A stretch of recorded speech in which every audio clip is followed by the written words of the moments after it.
महाराज जी राधे राधे, आपके चरणों में कोटि कोटि प्रणाम। भगवान, मुझे भगवान में पूरा भरोसा है। मुझे कभी कभी परिस्थितियों से, लोगों से डर लगता है। लोगों की बोली हुई बातों को मैं अपने मन में से निकाल नहीं पाती। इस वजह से मन में विचारों की एक चैन सी बनी रहती है, जिसके कारण मन बहुत घबराता है और बहुत दुख पाता है। तो मैं इस अवस्था में हाँ, कैसे विजय इसमें प्राप्त क्या करूं? है कि विवेक की कमी है। जो ये मन हमें बांधता है ना, ये कल्पनात्मक भी बांध सकता है, बिना किसी व्यक्ति वस्तु स्थान के भी। ये बिना किसी के भी ये भय की रचना कर सकता है अंदर ही अंदर। ये बिना किसी बात के भी बात रचना कर सकता। अगर ऐसा हो गया तो फिर तो जीना मुश्किल हो जाएगा। फिर क्या वो मतलब आपको ऐसे विषाद में पैदा कर देगा, जहां कोई अवसर नहीं विषाद का, वहां भी विषाद करा देगा, क्योंकि विवेक नहीं है। अगर विवेक है तो फट से काट देगा। जहां वो चैन बनाना चाहेगा ना, फट से काट देगा। अगर ऐसा होगा तो भगवान है ना, वो रक्षा करेंगे। अगर ये नष्ट हो गया तो दूसरी व्यवस्था करेंगे। अनंत ब्रह्मांडों की रक्षा करते हैं, हमारे सर्व समर्थ भगवान है, वो तुरंत काट लेगा। अब इतना आश्रय है नहीं, सत्संग का अभी रंग चढ़ा नहीं, तो विवेक रूपी कैंची सही है नहीं, तो काट नहीं पाती। अगर विवेक एक क्षण में कट जाएगा। कोई कोई घंटा में काट पाता है, कोई दिन में, कोई जीवन भर बनाए रखता है। ये वही आदमी है जिसने मुझे गाली दिया था, जीवन भर बनाए रखता है, और कोई एक सेकंड में काट दिया। ना ना, इसका कोई दोष नहीं है। मेरे किसी अवगुणों का सुधार करने के लिए, पाप का नाश करने के लिए भगवान इसे प्रेरित करके गालियां दिला रहे हैं। मंगल भवन है, जो कर रहे हैं अच्छा है प्रभु, निकल। विवेक ने क्या किया? और अगर विवेक नहीं, हमने तो कुछ बिगाड़ना नहीं था, इसने गाली दिया। कभी तो अवसर आएगा जब मिलोगी जिंदगी में, तो तुमने 10 दिए ना, 100 देंगे तुम्हें। अब वो पकड़े बैठा हुआ है। अब विवेक है तो एक सेकंड में काट दिया। तो ये जो चिंतन है, ये तभी सुधरेगा जब भगवत चिंतन हो। इसीलिए हम कह रहे हैं, सबको अगर सुख की चाह है तो नाम जप करो, दूसरा उपाय कोई नहीं है। ये तुम्हारे किसी के आशीर्वाद से, फल फूल देने से, जंतुर मंतुर बांधने से कुछ नहीं। राधा राधा राधा राधा, अच्छे आचरण करो। कोई भी तुम्हारे साथ जो प्रतिकूल व्यवहार कर रहा है, तो भगवान देख रहा है। जहां तक हो तहां तक अपनी बुद्धि से उससे बचने का उपाय करो। नहीं है तो ऐसे हो जाओ, हे भगवान आप देख लो, हम तो असमर्थ हैं, तो बहुत समर्थ हैं, वो सब देख लेंगे। भय क्यों करना है? अगर हम भय करते रहेंगे तो इसका मतलब भगवान का आश्रय नहीं है। भगवान के आश्रित में निर्भयता बढ़ती है कि यार हम अकेले जा रहे हैं, अगर कोई मिला मारा तो वही भगवान है ना, हमारी रक्षा कर लेंगे। और निश्चित आपने विश्वास किया है, भगवान रक्षा कर लेंगे। अगर कोई भारी से भारी समस्या है, तो भगवान के लिए कोई समस्या है क्या?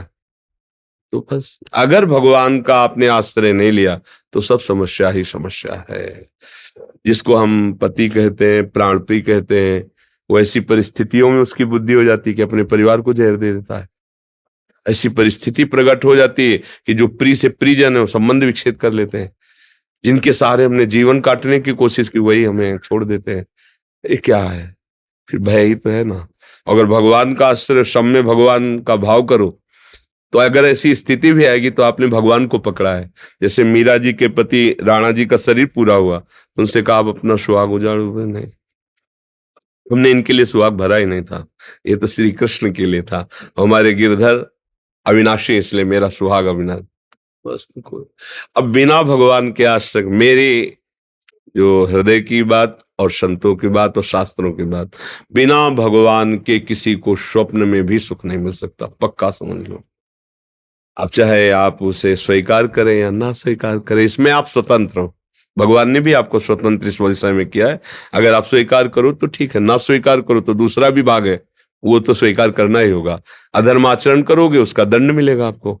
यहाँ से लोग परलोक सब मिले, वो तो स्वीकार करने की जरूरत नहीं, तो मिलेगा ही। अगर इधर स्वीकार कर लिया तो वो नष्ट हो जाएगा और तुम्हें आनंद की प्राप्ति होगी। बस ये बात समझना है। उमेश जी दुबई से। महाराज जी आपके चरणों में दंडवत प्रणाम। महाराज जी, निर्मल मन से भजन होगा अथवा भजन करने से मन निर्मल होगा? मन की मलिनता को पहले समझो, किसे कहते हैं। मन का मल क्या है, पता चला है तुम्हें अभी तक? भाई, निर्मल और मलिन तभी तो आप उस विषय को जान सकते हो। पहले मल को जानो ना। ये होने पर मलिन कहा जाता है, और ये ना हो तो उसे निर्मल कहा जाता है। किसे जानते हो आप? मल किसे समझते हो? जो मन में विकार है। हाँ, ठीक है। जो देह भाव से युक्त होकर मन इंद्रियों के साथ भोगों में विचरण करता है, इसे मलिनता कहते हैं।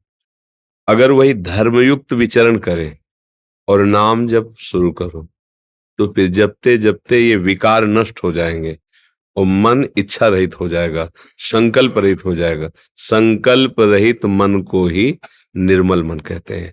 जिसके मन में कोई भी भोग की चाह नहीं है, उसे निर्मल मन कहते हैं। और भोगों की मान प्रतिष्ठा बड़ाई आदि आदि आदि, ये सब चाह जितनी है प्राकृतिक, ये सब मल है, क्योंकि ये है नहीं। और इसमें हम सत्यत्व भाव करके तो असत को स्वीकार करना ही मल है। वही बार बार हमारे को प्रभु के समीप होने पर भी ढके हुए दूरी महसूस करवा रहा है। बार बार जन्म, बार बार मरण, बार बार बंधन। ये काम, क्रोध, लोभ, मोह, मद, मत्सर, ये सब मल के अंतर्गत आता है। इनसे रहित होने की सामर्थ्य नाम जप से प्राप्त होती है। तो हम लोग तो सब फंसे हुए हैं शरीर भाव में। तो जब हम खूब नाम जप करें तो धीरे धीरे धीरे धीरे हमारी बुद्धि पवित्र होगी। पर इन दोनों के पहले स्वीकार करना होगा कि मैं प्रभु का हूं।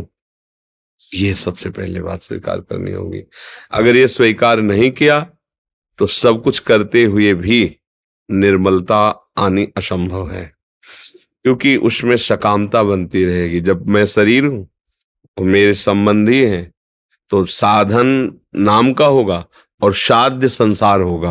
भोग सामग्री, धन, सुख, निरोगता आदि आदि आदि। तो फिर मन मलिन ही रहा, उसे निर्मल मन नहीं कहते।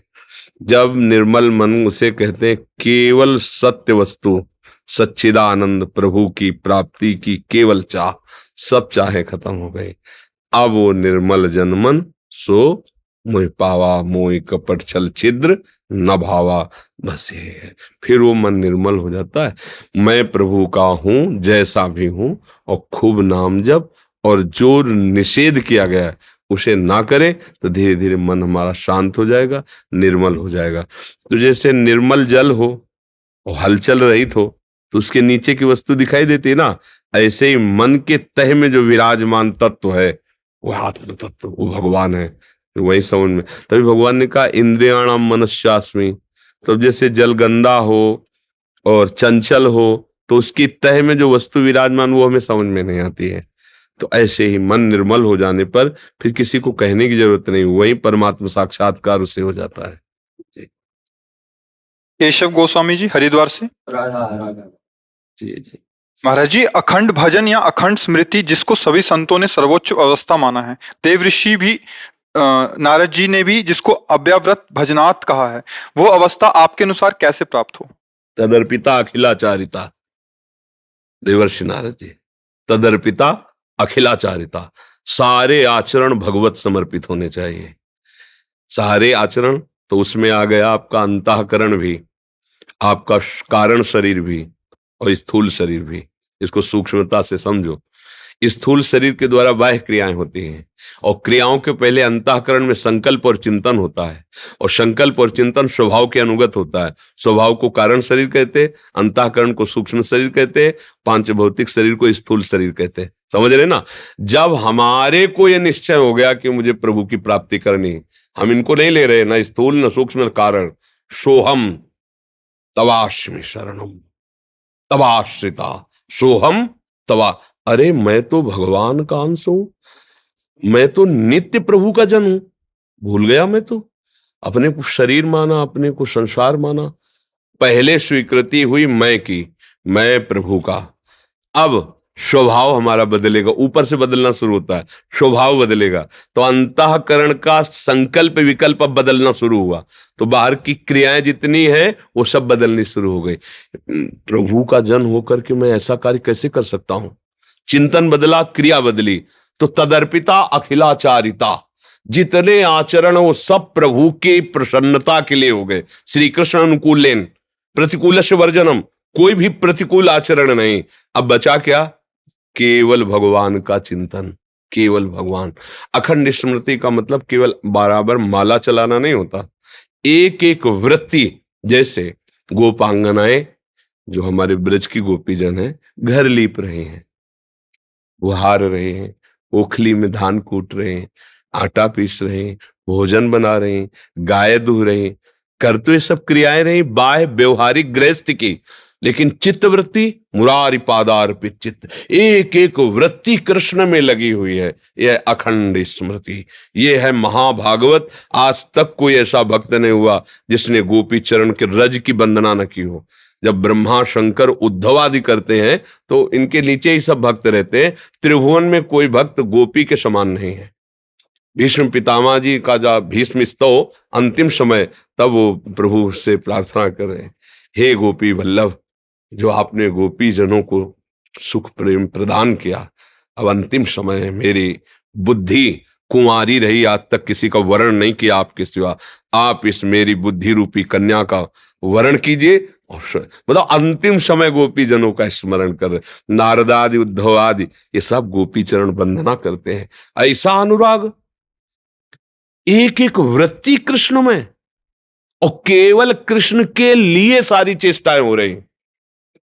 गाय दूरे तो मीठा दूध हो, मीठा दही जमे, मक्खन अच्छा निकले, और मेरे प्यारे आवे, और जैसे मैया से लड़के छीन के पाते हैं वैसे पावे, या चोरी चोरी पावे, और मैं छुप करके देखूं, फिर दौड़ के जाऊं और उन्हें पकड़ूं, फिर वो डरते हुए दिखाई दे, ये मुझे सुख चाहिए। वो ऐसे ही भगवान आते। भगवान माखन चोरी, कुंड भरे बाबा के, कुंड, वहां दही दूध रखने के लिए बाल्टी और कलश नहीं थे, कुंडों में रखा जाता था, लाखों को में लाके। ये भक्तों, अब एक एक वृत्ति भगवान में अर्पित करने के लिए तदर्पिता अखिलाचारिता, आपके सारे आचरण सारी क्रियाएं भगवत विधान के अनुसार होनी चाहिए। कार्य व्यवस्थित तस्मात् शास्त्रम प्रमाणम ते, शास्त्र के अनुसार श्री कृष्ण ही तो गीता गायन कर रहे हैं। हमारे गुरु, हमारे प्रीतम, हमारे प्राणाराध्य श्री कृष्ण हैं, और उनकी पसंद है कि ऐसे चलो, हम वैसे चलने लगे तो स्वयं में वो कृपा करेंगे। पूरी गीता सुनने के बाद अर्जुन को क्या फल मिला? नष्टो मोहा, बस यही तो आप पूछ रहे हैं ना। स्मृति लब्ध्वा, पूरी गीता सुनने के बाद मोह का नाश हुआ और अखंड स्मृति प्राप्त हो गई। मामन स्मर युद्ध च, मेरा सतत स्मरण हो और अपने कर्तव्य का पालन करो। ये अखंड बैठ करके माला चलाया और चिंतन विषयों को हो रहा है, अभी बात नहीं बनी। फावड़ा चला रहा है और राम राम हरि हरि कृष्ण कृष्ण बोल रहा है, बड़ा महात्मा है, बहुत बड़ा महात्मा है। घर परिवार का, अतिथि जनों का, साधु महात्माओं का सेवन कर रहा है। भगवान, मैं तो नीच आदमी हूँ, बहुत बड़ा महात्मा है वो हृदय में, थोड़ा भी गर्व है, मैं तपस्वी हूं, मैं भजनानंदी हूं, अभी बात नहीं बनी। बस एक एक वृत्ति प्रभु में चली जाए, कहीं अहंकार न रह जाए, कहीं क्रिया का कर्ता न रह जाए, कहीं किसी क्रिया का भोक्ता न बने, सिद्ध स्थिति आ गई। पर इसके लिए बहुत अभ्यास की जरूरत है और महापुरुषों के संग की जरूरत है। तो युधिष्ठिर जी को एक महापुरुष मिले, उन्होंने कहा कि बृहस्पति जैसा ज्ञानी होने पर भी यदि वो किसी महापुरुषों की सेवा और संग नहीं किए तो उसे तत्वबोध नहीं होगा, असलियत में उसको अनुभव में नहीं आएगा। इसीलिए संत महापुरुषों का समागम किया जाता है कि उनकी अनुभूति से जब वो बोलते हैं तो वो बात हमारे हृदय में चढ़ बैठती है। सुनना सुनाना नहीं रहता, जैसे वो भूत का आवेश हो जाए, वो जबरदस्ती हमसे वही कराती है। अब हमको जीना ही वैसे पड़ेगा जैसा वो चाहते हैं। अगर किसी संत का हृदय से वर्ण कर ले, ये हृदय के वर्ण की बात करे, तो उनकी बात तुम्हारे ऊपर चढ़ जाएगी और वही करवाएगी जो वो कह रहे, तुम कर ही नहीं सकते उसके विरुद्ध। ये महापुरुषों का बल होता है। तो भगवत प्रेमी महापुरुषों का संग करे और अपने जीवन को, अपने मैं को प्रभु के चरणों में समर्पित कर दे तो अखंड स्मृति जागृत हो जाए। समस्त क्रियाओं को शास्त्र सम्मत करते हुए निरंतर भगवत स्मृति अंदर से रहना, ये है समस्त साधनाओं का फल। सुनीता कुमारी जी बनारस से। राधे राधे महाराज जी, आपके चरणों में कोटि कोटि प्रणाम। गुरुजी, मेरा शरणागति पुष्ट नहीं हो रहा। गुरुजी, शरणागति पुष्ट कैसे करें? हम ईर्ष्या और द्वेष में ही फंसे हैं, कैसे खत्म करें? पहले शरणागति के लिए हमें तैयार होना चाहिए। शरणागति बहुत बड़ी स्थिति है, इसे साधारण न समझा जाए।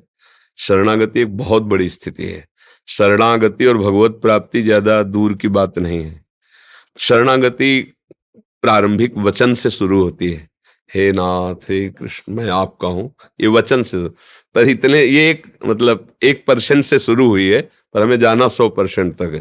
तन वांग मनोभिर अमलई सोहम तवै वाश्रिता। शरीर से, मन से, वाणी से और स्वयं से अमलई कोई चाह नहीं, केवल आपकी चाह। और फिर शरण में हो गया। उसका फिर स्वरूप ऐसे आता है, अजात पक्षायु मातरम खग।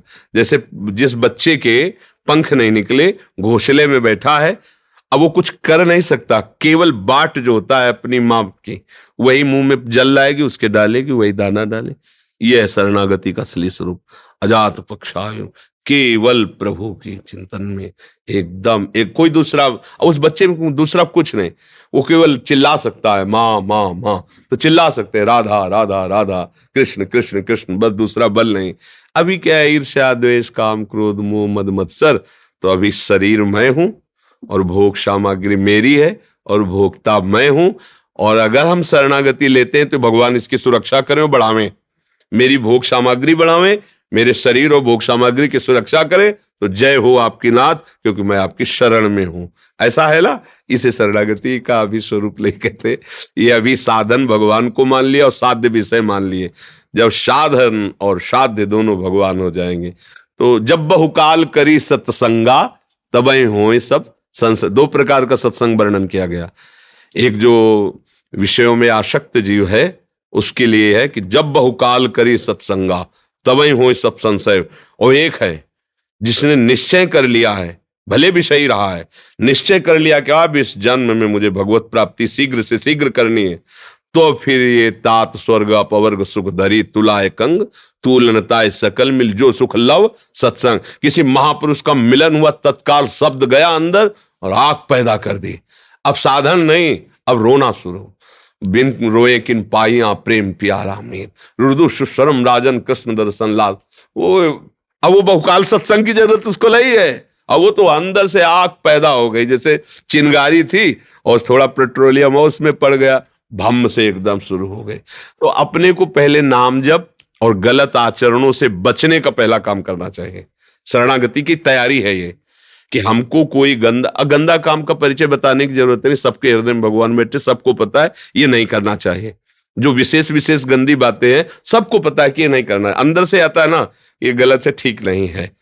आत्मना प्रतिकूलानि परेशान न समाचरित, शास्त्र कहता है। इसके लिए पूछने की जरूरत नहीं। गंदे आचरणों का त्याग करके और अच्छा पवित्र भगवत समर्पित भोजन करें और नाम जप करें, तो हमारे अंदर शरणागति उतरने लगेगी। और शरणागत हो गए तो सारा भार भगवान ले लेते हैं। योगक्षेमम वहाम्यहम्। फिर वो भगवान जब बागडोर हाथ में संभाल ली तो विजय श्री ही है, कोई परास्त नहीं कर सकता है।